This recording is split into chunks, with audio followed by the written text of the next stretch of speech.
Hello, this is Tea with Druids, number 197. This is Penny Billington introducing Tea with Druids. And I see that there are some people who've come already. That's wonderful. As always, I'd be glad to be reassured that you can hear me. But I'm sure that I'll be getting some messages on the comments if you can't. And this Tea with Druids is called In Praise of the Season. Praise is one of the themes, the season is the other. So we'll wait for 1 minute while we share our tea. I've actually got cardamom coffee tonight.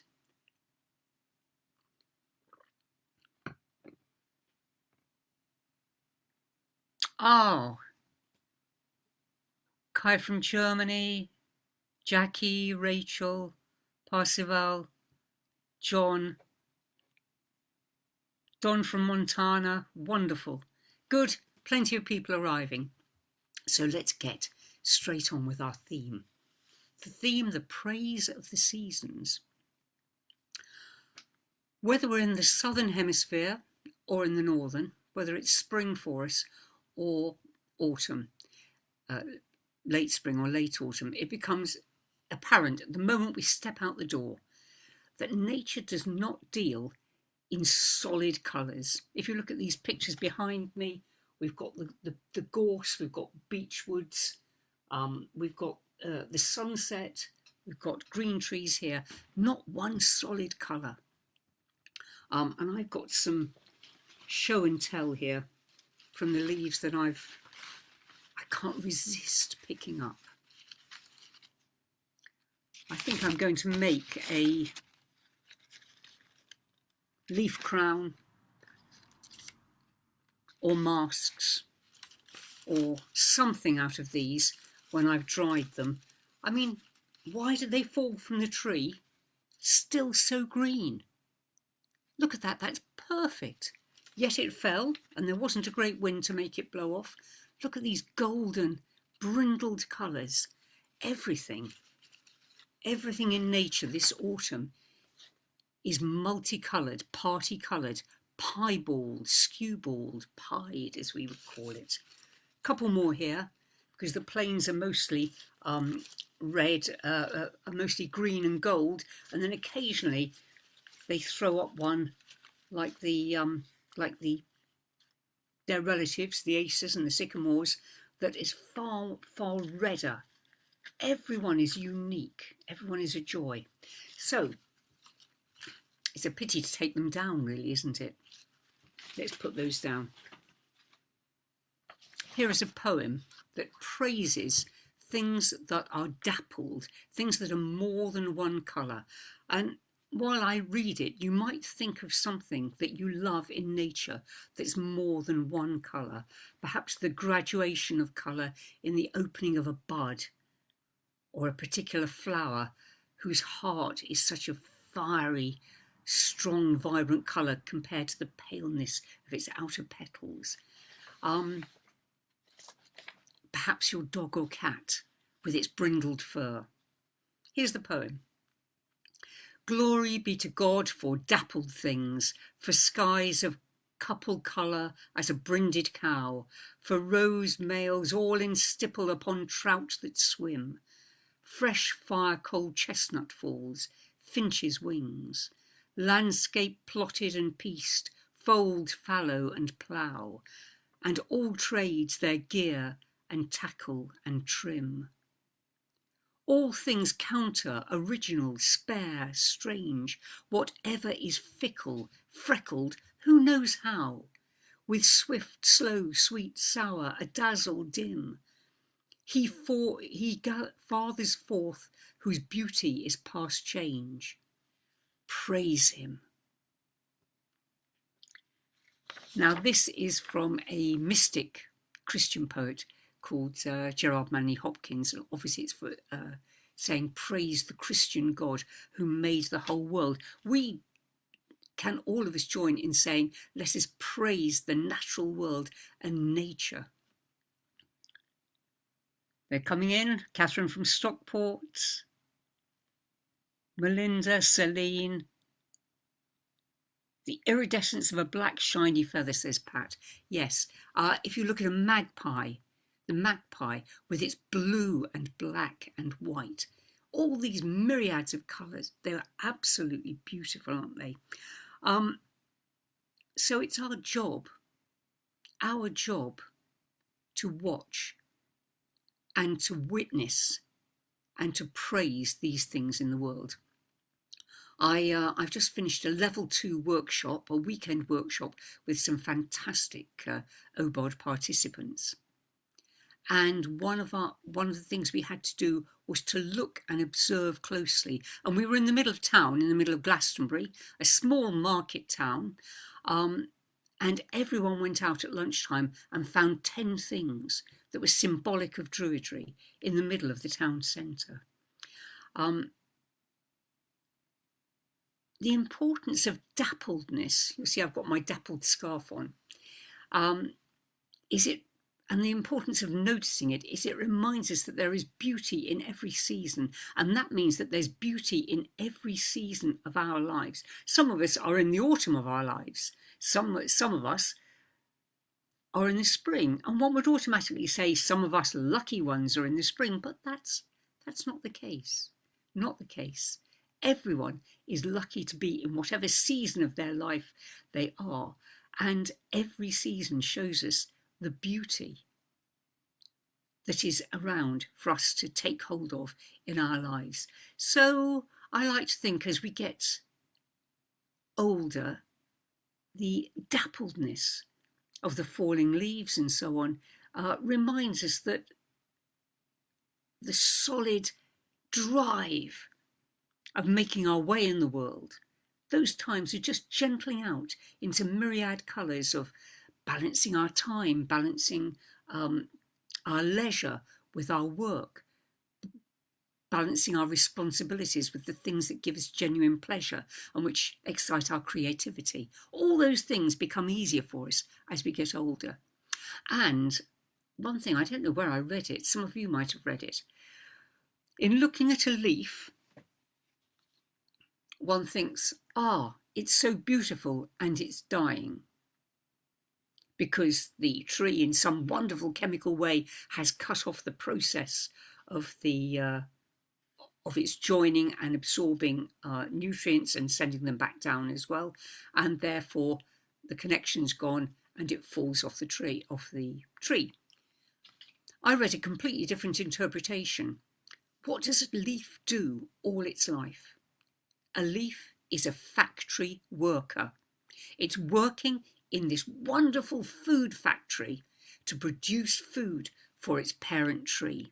It's just a component part of a huge factory that takes and stores sunlight.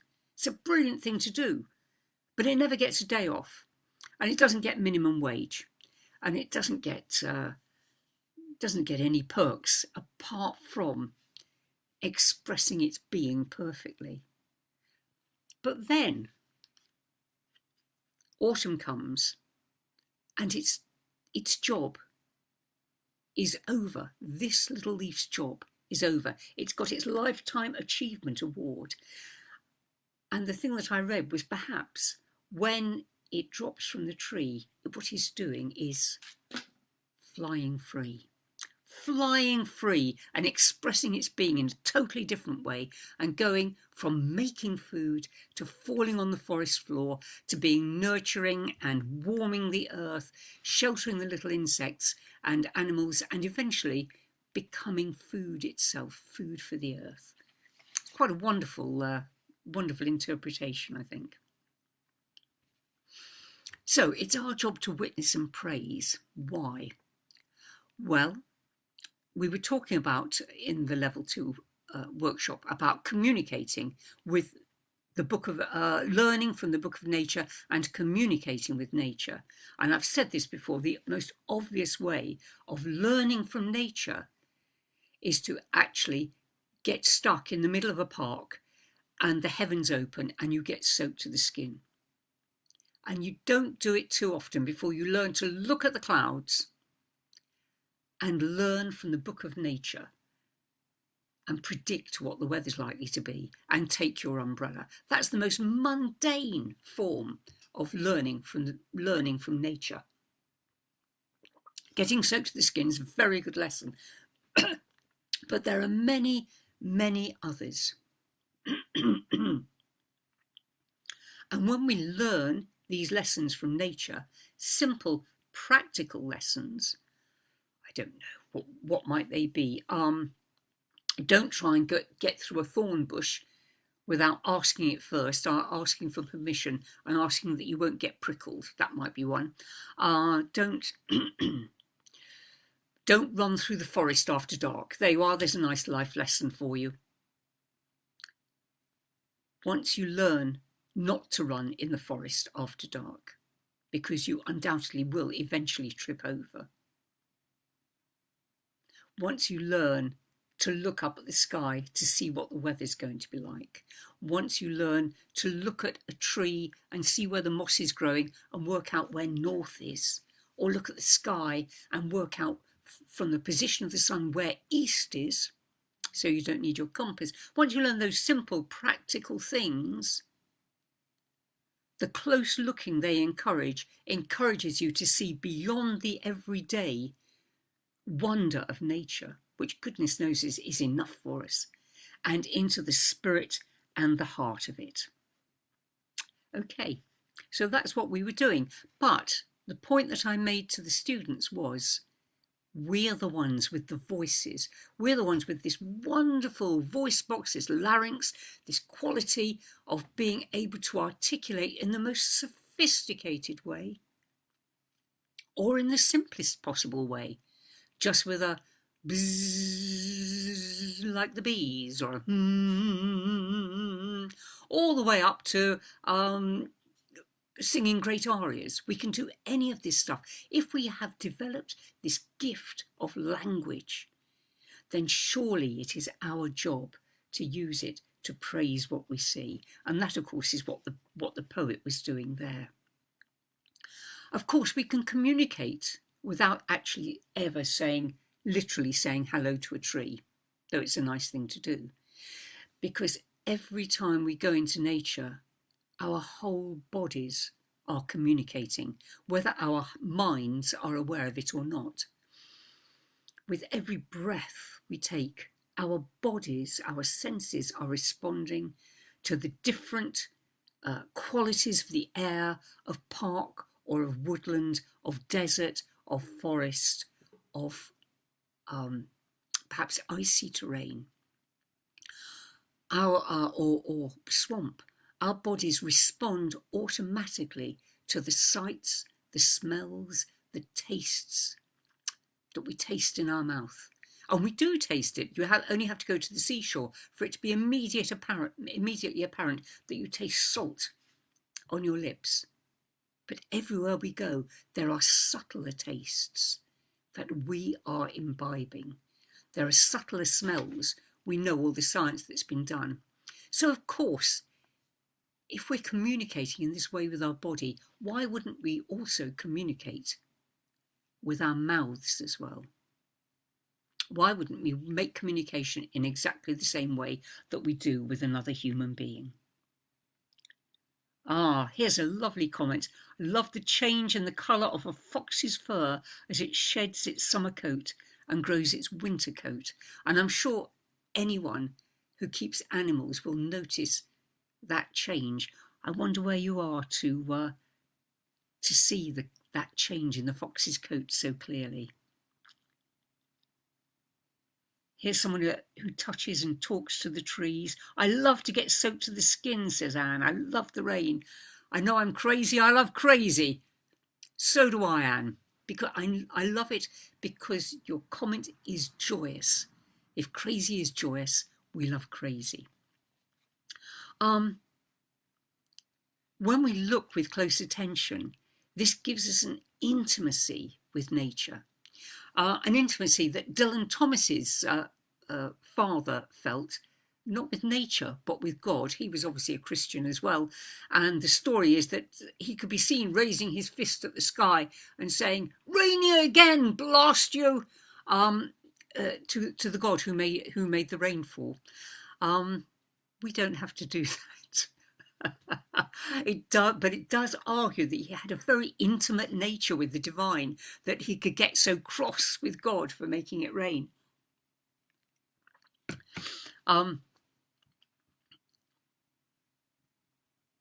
We want to develop this intimacy because when we get intimate enough to be cross with a holly if it scratches us and say, blow you, what are you thinking of? Or cross with, or at the same time that we're amazed with a butterfly or whatever. These are extremes of emotional response that argue that we are intimate with nature, that we are completely at home in our world. And that's a very joyous position to be in, isn't it? Oh, I thought so. Yes, I'm really happy to be here. Joe and Salix and Ben and all these people. I'm really happy to be with you. So I'm going to praise this moment now. I praise the spirit of loving community. I praise the mystery of technology, lightning bolt harnessed for computer use, and love spread across the ether by modern magic. There you go, there's my praise for the moment.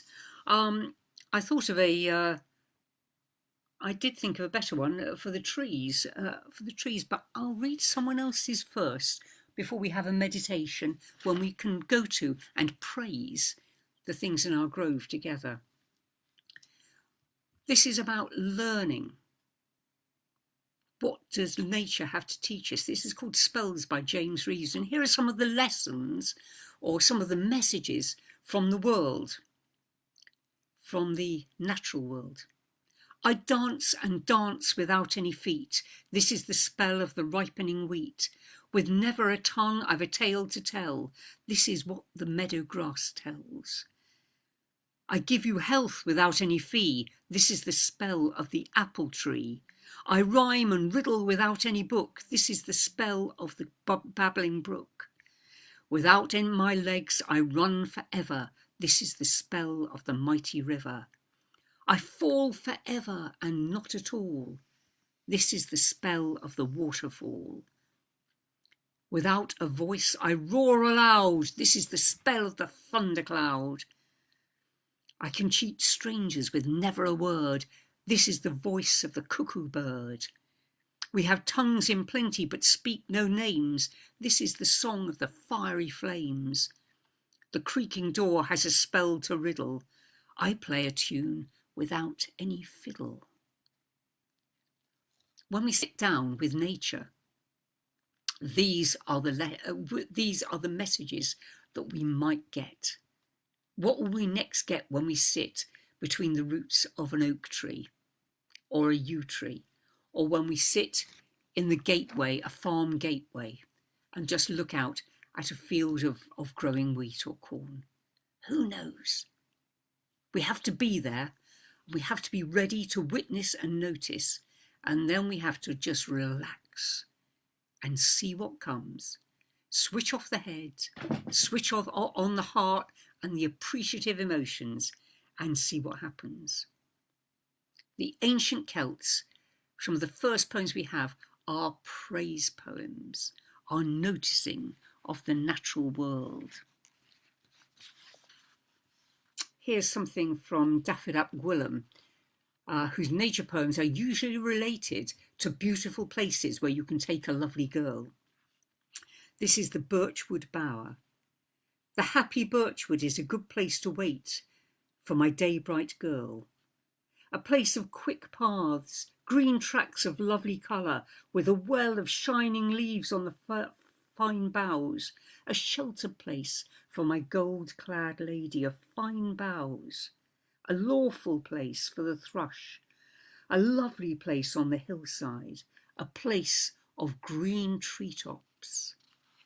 So Dappledness has got a beautiful place for his courting activity, usually in May. Praise is ancient in the written word, and I think it behooves us to carry it on. So I think that will probably do, because I think it might be time we went to our grove and praised something in our grove. This will be your chance to praise something. And then tomorrow, no, I'll suggest what to do tomorrow when we've had our meditation. Let's just settle down, if you would like to. We're going to go to a beautiful grove, and we're going to admire it. Everyone loves being admired. I don't think I've ever met the person called Jemima here, but I'd like to say, Jemima, you are a beautiful person. And I hope that she's smiling to hear me say that. Everyone loves to be praised. So let us take 3 breaths and go and praise our grove, one with the deep and fruitful earth beneath us.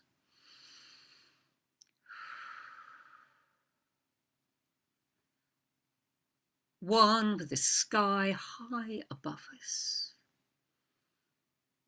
with the birds of the season calling, whatever season we're in, and one breath with the green sea all around us. And let us allow those deep breaths as we breathe them out to bring us into a state of inner awareness, ourselves and our companions, as we allow ourselves to sink inwards and find ourselves in a dimly lit grove with the trees of our locality, whether they're the field maple or the eucalyptus, the high pine, the ancient oak, whether they're cacti, whatever we find there that makes our grove. This is the grove where we feel at home, where we feel we know the inhabitants, the trees and the shrubs and the grasses and the little animals. We know them quite intimately. We have learned their stories through books and through nature as children. We feel completely at home.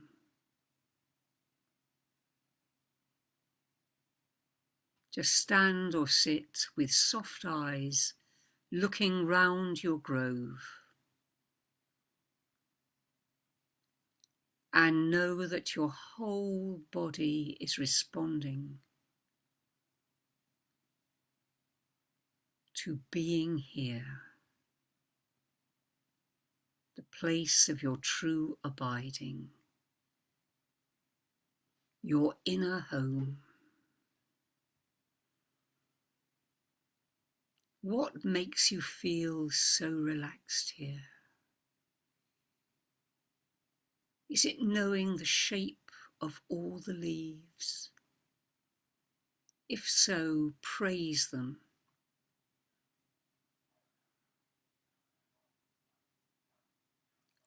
Is it the tall, arching boughs?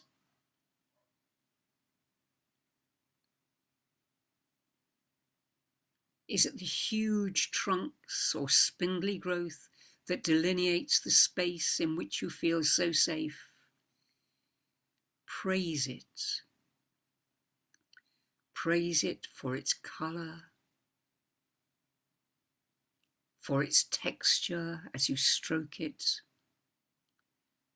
for its feeling and its smell. I praise this tree, strength of its roots,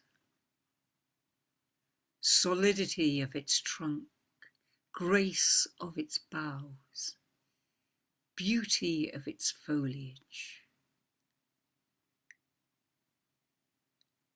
Praise it in your own words.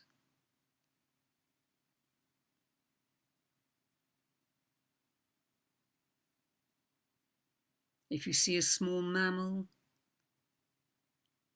scuttling through your grove, praise it. The white tip of the fox as it frisks away into the forest. The movement of the vole under the leaves, scuttling. And then sit by the trunk of a tree or a chair if you have it in your grove, wherever you will be completely comfortable. Because by time travel, the next few minutes will encompass some weeks in the grove as we praise the moon, as it's been praised in the Highlands and Islands of Scotland.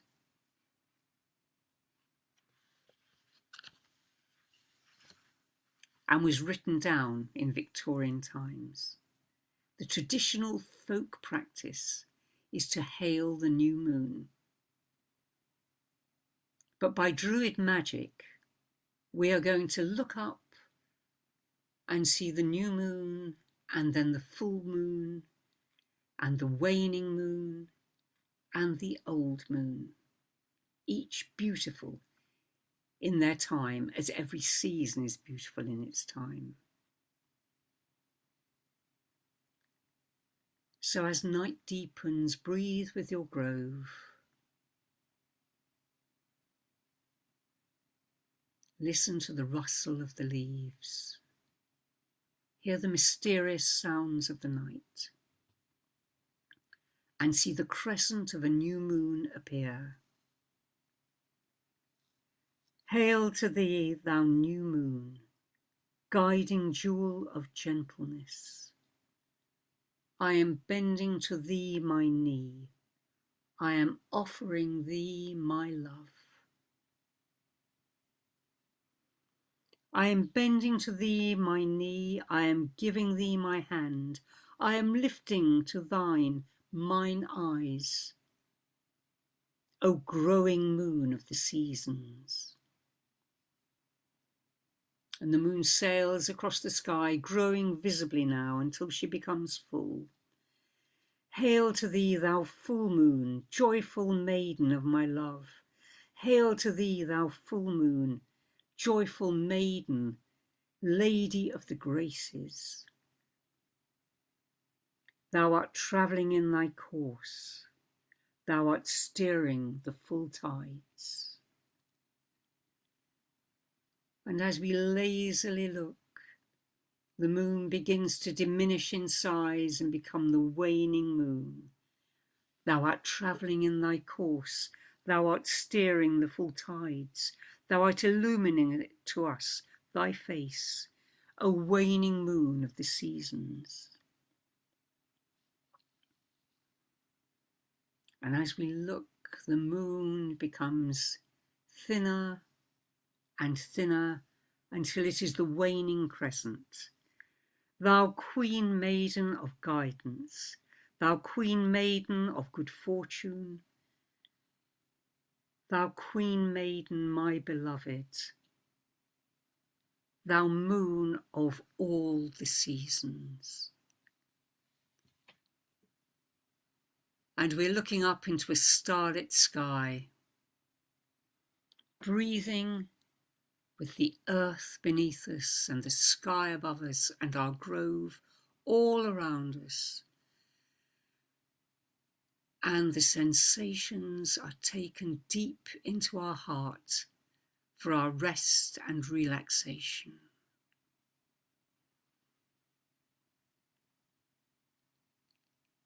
And we stand and we bow to the trees.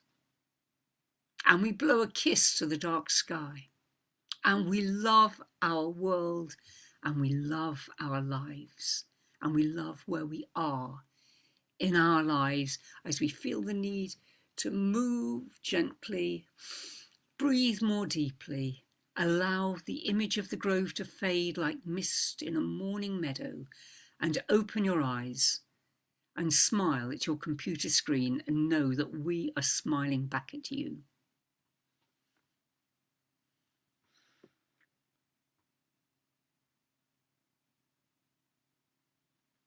Okay, so that was our meditation. This every time I try to post something on Facebook at the moment, I'm being told that I've contravened their spam